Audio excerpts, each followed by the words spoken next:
السلام علیکم خواتین و حضرات، آج کا ولاگ اور میں ہوں آپ کا ہوسٹ آفتاب اقبال۔ آج فروری کی 21 تاریخ ہے اور پاکستان میں صبح کا وقت۔ کہا جاتا ہے کہ آج کل پاکستانی میڈیا میں سوائے عمران خان کے اور کچھ نہیں چلتا اور کچھ نہیں بکتا۔ اس میں کوئی شک بھی نہیں ہے کہ 80% خبریں ایسی ہیں کہ جن کا بالواسطہ یا بلا واسطہ تعلق عمران خان کی ذات سے ہوتا ہے۔ 80% ٹاپکس وہ ہوتے ہیں جن میں کہیں نہ کہیں کسی نہ کسی انداز میں خان صاحب، ان کی فلسفی، ان کی آئیڈیالوجی، ان کی پارٹی، ان سے متعلق شخصیات وارد ہوتے رہتے ہیں۔ لیکن آپ نے شاید اس بات پہ کبھی غور نہ کیا ہو کہ صحافیوں کی، ولاگرز کی اکثریت اسی بینڈ ویگن کا حصہ بنی ہوئی ہے۔ وہ صرف اور صرف خان صاحب سے متعلق بات کرتے ہیں۔ اس میں میں بھی شامل ہوں، میرے کولیگز بھی شامل ہیں۔ اس بھیڑ چال کا حصہ ہونے میں کوئی پرابلم نہیں ہے۔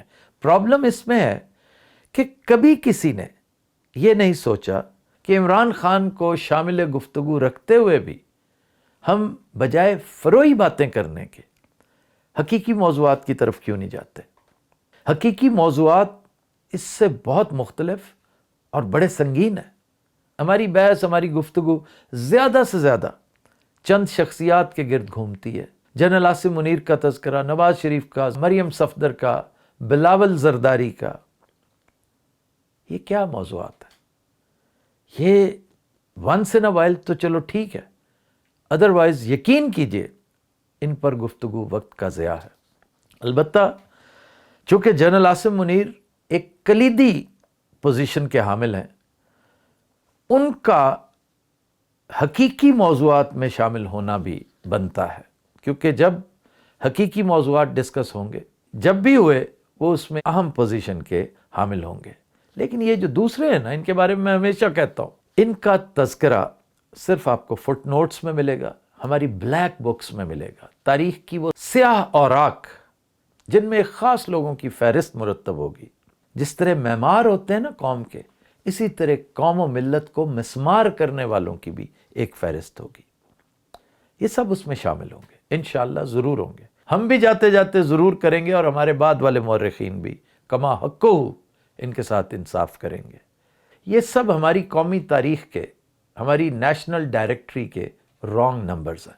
اور آپ جانتے ہیں کہ سر فہرست کون ہوگا؟ قاضی فائز عیسیٰ، ہمیشہ ہمیشہ کے لیے۔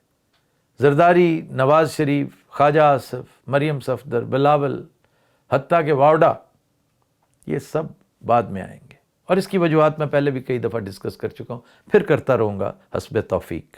پھر ہمارے موضوعات میں ہیجان خیزی ضرور ہوتی ہے، جیسے گزشتہ روز سے ہمارے سوشل میڈیا پر یہ ہیجان خیزی تواتر سے نظر آ رہی ہے کہ why is General Asim Munir here in London? وہ یہاں کیا کرنے آئے ہیں، ان کی کیا مصروفیات ہیں؟ اس حوالے سے خبریں بھی آتی رہیں، جھوٹی بھی آئیں، سچی بھی آئیں، لوگوں کے اندازے بھی، قیافے بھی۔ یہ بھی میں سمجھتا ہوں فروئی باتیں ہیں۔ پھر ایک اور موضوع یہ بھی چل نکلا ہے کہ عنقریب کوئی نہ کوئی غداری کرنے والا ہے۔ پی ٹی آئی کے اندر غدار چھوڑ دیے گئے ہیں، یا تو وہ کل پرسوں غداری کریں گے یا انشاءاللہ اگلے ہفتے ضرور کریں گے۔ اس سے کیا فرق پڑے گا؟ میں کہتا ہوں خان کی موجودگی یا غیر موجودگی میں 99% قیادت پی ٹی آئی کی اگر غداری کر جائے، اگر ڈیفیکٹ کر جائے، لائن کراس کر کے دوسری طرف چلی جائے، تو کوئی فرق نہیں پڑے گا، چنداں فرق نہیں پڑے گا۔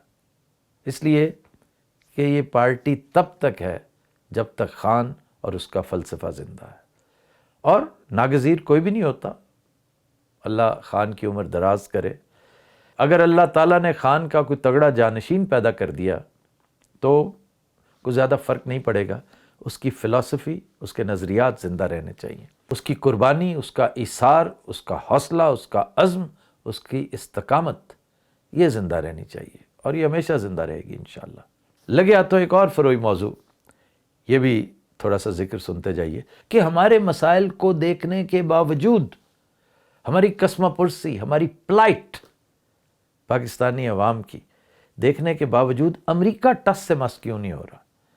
واشنگٹن ڈی سی سے کوئی خیر کا سندیش کیوں نہیں آ رہا؟ اکا دکا ٹویٹس آ جاتے ہیں، چھوٹی موٹی خبریں آ جاتی ہیں، اس سے کیا فرق پڑتا ہے؟ ظالم خلیل زاد اکیلا کیا کر لے گا؟ جو ولسن اکیلا کس جگہ ہے؟ رچرڈ گرینر بھی قدرے خاموش ہے، وہ بول پڑا تب بھی کیا ہوگا؟ نیا انڈر سیکرٹری آف اسٹیٹ زیادہ زیادہ کیا کر لے گا؟ یہ ساری باتیں بھی یقین کیجئے انتہائی فروئی ہیں۔ میری تو دعا ہے کہ اس میں خدا کرے کہ صدر ٹرمپ کو بالکل انوالو نہ ہونا پڑے، مطلب پاکستان اور کتنا کو بنانا ریپبلک بنے گا۔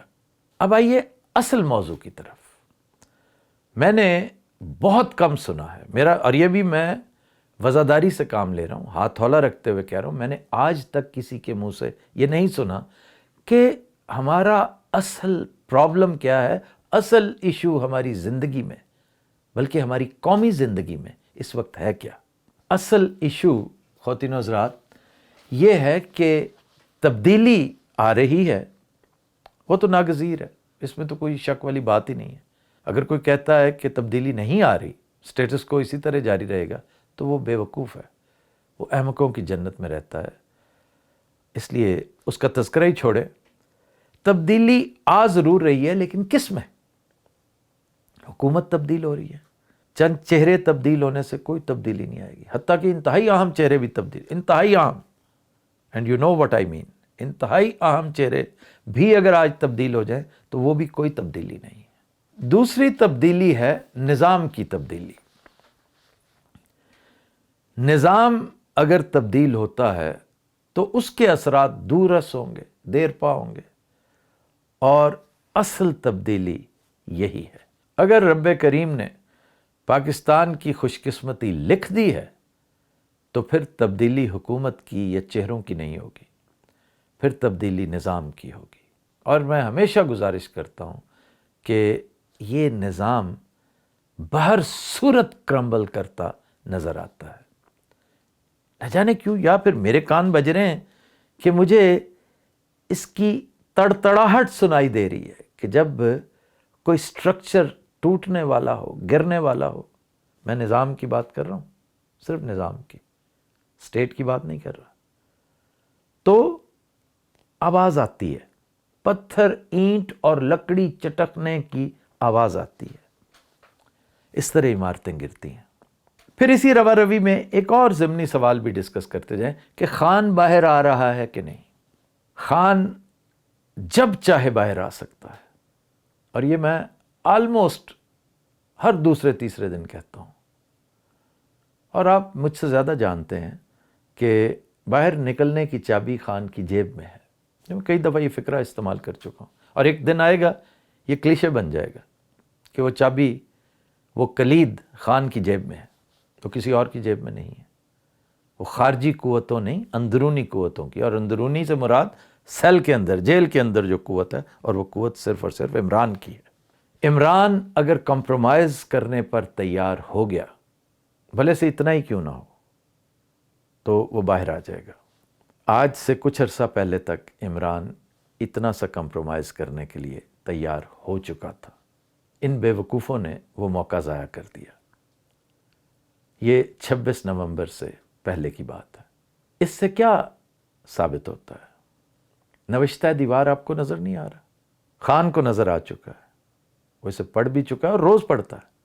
یاد رکھیے، وہ جب بھی یہ پیغام دیتا ہے کہ میں ڈیل نہیں کروں گا، دراصل وہ نوشتہ دیوار بول رہا ہوتا ہے، کیونکہ اللہ تعالیٰ نے اسے وہ بصیرت عطا کر دی ہے، پہلے نہیں تھی، اب کی ہے، جو نوشتہ دیوار پڑھ سکے۔ دیوار زندہ پہ جو کچھ لکھا ہے، بلکہ پسے دیوار زندہ جو کچھ ہو رہا ہے، عمران خان جانتا ہے۔ اور اب عمران خان کسی کمپرومائز کے تحت، کسی ڈیل کے تحت ہرگز باہر نہیں آئے گا۔ کہنے کا مقصد یہ کہ اگر صرف حکومت بدلنی ہے، چہرے بدلنے ہیں، تو پھر ایک لمحے میں خان باہر آ جائے گا، پھر کوئی بعید نہیں کہ حکومت بھی خان کی آ جائے۔ لیکن اس سے ہماری قومی زندگی میں کیا فرق آئے گا؟ چہرے تو ہم اکثر بدلتے رہتے ہیں، یہ کوئی پہلی دفعہ تھوڑی ہوا ہے، بلکہ ہمیشہ یہی کچھ ہوتا ہے۔ قوم پر سب سے بڑا احسان اگر عمران خان کا کوئی ہے تو وہ یہ نہیں کہ اس نے سٹینڈ لیا وہ جیل گیا، وہ قوتوں سے ٹکرا گیا اور اس نے سب کو ڈیل کرنے پر مجبور کر دیا. ایسا نہیں ہے.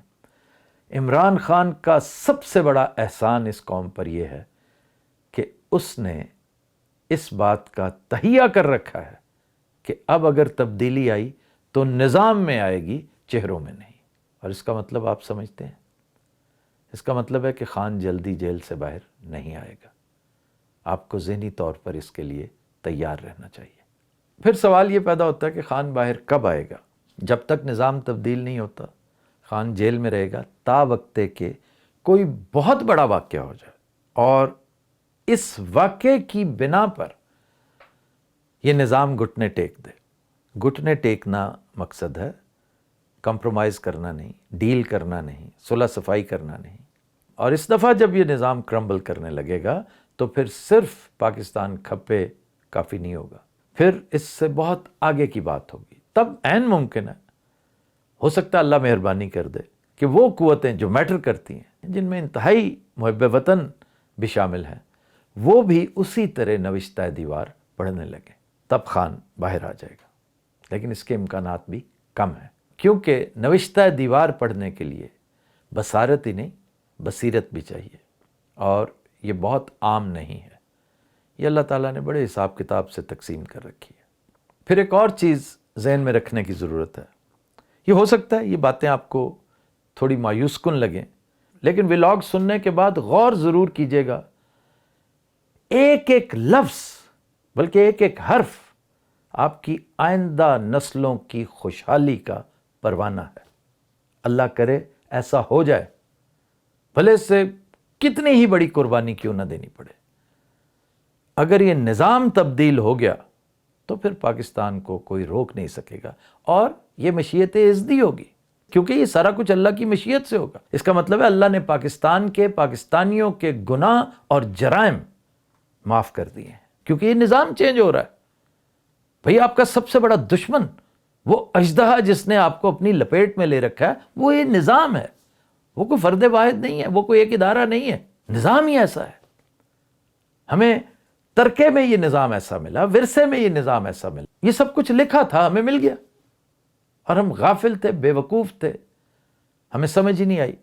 اب اگر آنکھیں کھل ہی رہی ہیں تو ہمیں اس پر صبر شکر کرنا چاہیے کہ جو بنیادی المیہ ہے وہ رفع ہونے والا ہے. اس لیے یہ ذہن میں رکھیے کہ اب اگر کوئی آپ کے پاس آ کر صلح جوئی کی بات کرتا ہے کہ جی اسٹیبلشمنٹ کے ساتھ صلح کر لیں، وہ حکومت بھی دینے کو تیار ہے. میرا گمان یہ ہے کہ ان قریب ایک بہت بڑی آفر خان کو ملنے والی ہے، اور میرا یہ بھی ماننا ہے کہ خان اس آفر کو بھی ٹھکرا دے گا. اس لیے کہ خان اب سمجھ چکا ہے کہ اگر محض شکلیں تبدیل ہونا ہوتی، اگر رب کریم کو حکومت تبدیل کرنا ہوتی تو اب تک میں باہر آ چکا ہوتا، اب تک سارا کچھ پھر سموتھ سیلنگ کے تحت چل رہا ہوتا. اسے ہی سمجھ آ چکی ہے کہ یہ سب کچھ کیوں ہوا. وہ جو ایک ساتھ لکھی ہوئی تھی ہماری قومی تاریخ کی ٹائم لائن پر، وہ وہی ساتھ تھی جسے ہم 9 اپریل سن 2022 کے طور پہ یاد کریں گے. یہی وہ ساتھ تھی، اور خان اس کو اب سمجھنے لگا ہے. چنانچہ جو بھی آ کے آپ کا سگا بنتا ہے، بڑی پیار محبت کرتا ہے، خان کے ریفرنسز دیتا ہے، اس سے ملاقات کر کے آتا ہے، اور آپ کے کان میں صلح کی سرگوشیاں کرتا ہے، وہ ہے اصل غدار، وہ ہے سٹیٹس کو کا صحیح ایجنٹ. اس سے محتاط رہیے گا. اور ایسے لاتعداد لوگ ہیں، بھاڑے کے ٹٹو بھی موجود ہیں، بڑے نامی گرامی سیاستدان بھی موجود ہیں، اور بڑے سنسیئر لوگ بھی، انتہائی محدود گرے میٹر رکھنے والے، جن کو سمجھ نہیں ہے کہ چہرے بدلنے اور نظام بدلنے میں فرق کیا ہے. اس حوالے سے 3-4 اہم شخصیات کا نام بھی لیا جاتا ہے. نام لینے کی ضرورت نہیں، آپ کو خود سمجھ ہے. جو بھی ایسی بات کرے، ریسٹ ایشورڈ کہ وہ خان کی طرف سے نہیں آیا. میرا دل چاہ رہا ہے میں یہاں پہ ٹیسیو کا ریفرنس دے دوں. گاڈ فادر میں ایک کیریکٹر ہے، گاڈ فادر اپنے بیٹے کو کہتا ہے کہ میرے مرنے کے بعد جو کوئی بھی صلح کا پیغام لے کر تمہارے پاس آئے گا، یاد رکھنا وہی غدار ہے۔ ایسے بن بلائے محسن عام طور پر پلانٹڈ ہوتے ہیں۔ تو یہ سب کچھ جا کس طرف رہا ہے؟ ظاہر ہے نظام کی تبدیلی کی طرف جا رہا ہے۔ تو ہوا کیا؟ امر مانے کیا ہے؟ خان کو باہر کیوں نہیں آنے دیا جا رہا؟ آپ یقین کیجئے یہ بوسیدہ بدبودار نظام عمران خان سے اس قدر خائف ہو چکا ہے، اس سے اتنا ڈرتا ہے کہ اس تصور سے بھی تھر تھر کانپتا ہے کہ خان باہر آ جائے گا۔ خان نہ ہو گیا، گبر سنگھ ہو گیا کہ باہر آ جائے گا۔ خیر، اس سے خود بھی سمجھیں کہ مواقع آپ نے بھی ضائع کیے۔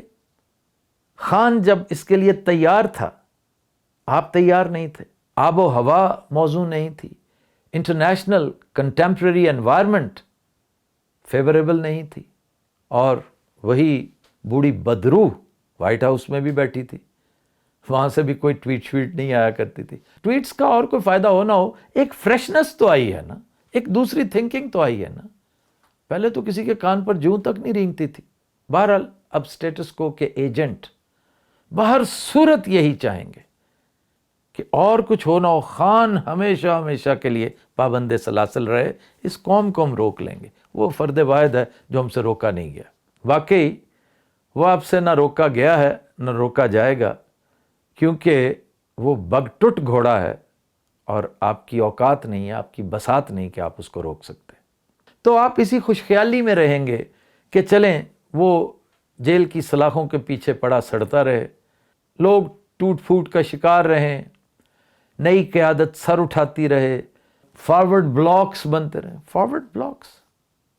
کون سے فارورڈ بلاکس کی بات کر رہے ہو؟ تم واقعی 80s اور 90s میں زندہ ہو، چنانچہ اس خبر کے منتظر رہو گے کہ جیل میں پڑے پڑے خان کو کسی وقت کسی بیماری نے آ لیا۔ ظاہر ہے ایک وقت معین ہوتا ہے، عمر اس کی ماشاءاللہ پہلے ہی کافی ہو چکی ہے، کوئی زیادہ ماہ و سال ہے نہیں باقی اس کے پیچھے، اور پھر جیل کے حالات، جیل کے معاملات اس پروسیس کو ایکسلریٹ بھی کرتے ہیں۔ یہ الگ کہ موت کا جو دن ہے وہ معین ہے، بھلے سے آپ اس کو کچھ بھی پلاتے اور کھلاتے رہیں، جتنی اس کی لکھی ہے وہ پوری کرے گا۔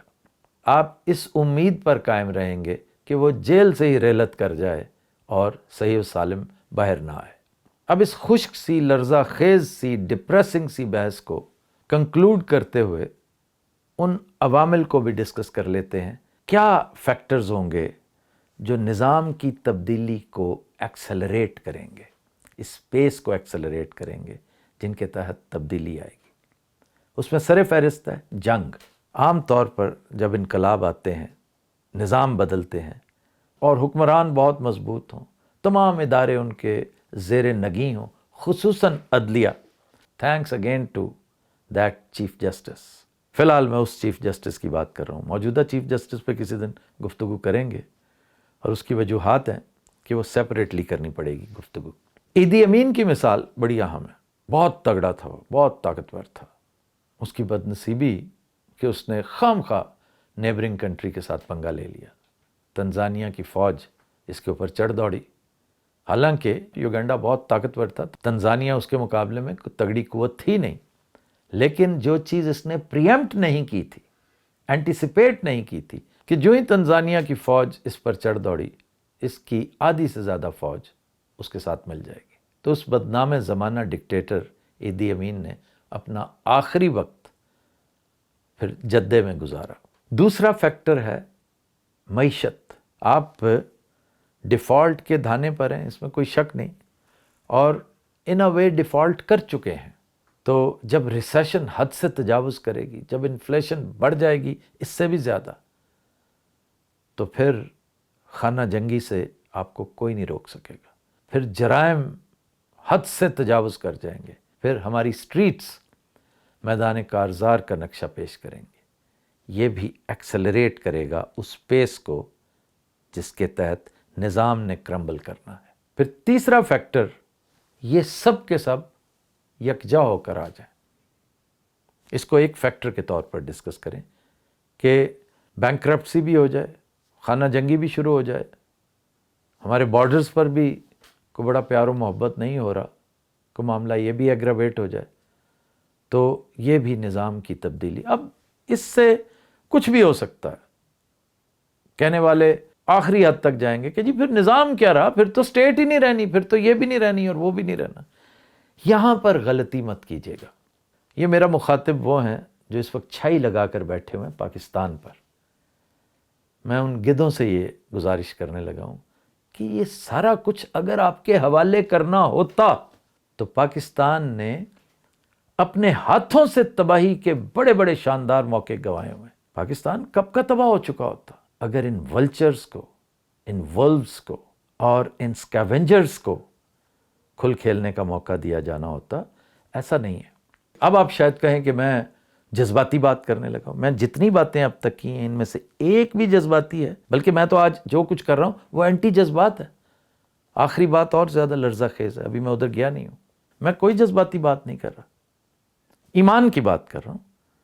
ایمان کی حالت یہ ہے، ایمان یہ کہتا ہے، وجدان یہ کہتا ہے، گمان یہ کہتا ہے، ہو سکتا ہے غلط ہو، کہ Pakistan will rise and shine. یہ جو کچھ ہو رہا ہے، ورنہ پاکستان کا نظام ہی نہ تبدیل ہوتا، سوال ہی پیدا نہیں ہوتا. عمران خان صلح صفائی کر کے آج پرائم منسٹر لگا ہوتا. اس کے ساتھیوں میں سے لاتعداد شتونگڑے جو ہیں وہ اس وقت وزیر ہوتے، ہم اور موضوعات پہ گفتگو کر رہے ہوتے. ایسا نہیں ہے. مجھے اور مجھ جیسے بہت سوں کو تبدیلی کی آواز سنائی دینے لگی ہے، صحیح تبدیلی کی، نظام کی تبدیلی کی. اور یہ سمجھنا بالکل مشکل نہیں، دنیا کا پہاڑا ہے کہ جو کچھ ہوا، افغانستان سے امریکی انخلا، بائیڈن کی سبکی، عمران خان کا پوٹن سے ملنے ماسکو جانا، یوکرین کی جنگ شروع ہونا، ایک ایمبیشس باجوہ کے اندر پلسیٹے مارتی اس کی خواہشیں، اس کا ایمبیشن، پھر یوکرین کو کنونشنل ساز و سامان کی فراہمی، یہ ساری چیزیں ایک چین ری ایکشن کی شکل میں جب آپ کے سامنے آتی ہیں تو آپ کو نظر آنے لگتا ہے، سمجھ آنے لگتا ہے کہ یہ بن کیا رہا ہے. اس ڈائیگرام نے الٹیمیٹلی شکل کیا اختیار کرنی ہے. تو جو شکل یہ اختیار کر رہی ہے خواتین و حضرات، وہی نظام کی تبدیلی ہے. اور میں نے جیسے بہت سارے فیکٹرز گنوائے ہیں، جنگ کا تذکرہ کیا ہے، دیوالیہ کا ذکر کیا ہے، معیشت کا ذکر کیا ہے، خانہ جنگی کا ذکر کیا ہے. پھر ان تمام فیکٹرز کو یکجا کر کے اس کو بھی ایک فیکٹر کے طور پہ ڈسکس کیا ہے. اور آخری فیکٹر جو کیٹلسٹ بن سکتا ہے، جس سے اس فیتے کو آگ لگ سکتی ہے، وہ فیتا جو ڈیٹونیٹر کی طرف جاتا ہے، وہ ہوگی خان کی شہادت. اور اس سے بھی نظام ڈرتا ہے. کہیں خدا نہ خواستہ خان شہید ہو گیا، خان کام آ گیا، تو وہ انقلاب جو 100 سال بعد آنا تھا کل ہی آ جائے گا. یہ تمام فیکٹرز بڑے اہم ہیں، بہت میٹر کرتے ہیں. اور بظاہر نیری ڈپریشن لگے گی آپ کو، لیکن پلیز ان چیزوں پہ غور کریں کہ آپ کا اصل دشمن ہے کون. کوئی فرد واحد ہے جو آپ کا دشمن ہے؟ یہ 20 25 30 جو انتہائی قابل نفرت لوگ ہیں، کیا یہ ہیں آپ کے دشمن؟ جب یہ نہیں تھے تو اس وقت کیا تھا؟ بہت ترقی کر رہا تھا ملک، بہت اوپر جا رہا تھا، وسائل بے پناہ تھے اور پہلے دن سے ضائع ہو رہے ہیں. آپ کو کبھی ٹھیک قیادت نصیب نہیں ہوئی، آپ کی راہیں اور سمتیں ہی کبھی درست نہیں ہوئی. تو اس کا مطلب یہ ہے کہ آپ کو ٹھیک نظام ہی نہیں ملا. وہ نظام جو سراسر گھاٹے کا سودا تھا. یعنی نظام تو تبدیل ہی نہیں ہوا تھا. بھئی نظام تبدیل 47 میں کس چیز کا ہوا؟ بنیادی چیز کیا تھی جو ہم نے 47 میں حاصل کی؟ آزادی. کیا واقعی ہم آزاد ہوئے تھے؟ اس پر غور کیجئے گا کہ جس دن یہ نظام تبدیل ہوا، آپ کا یوم آزادی وہ ہوگا.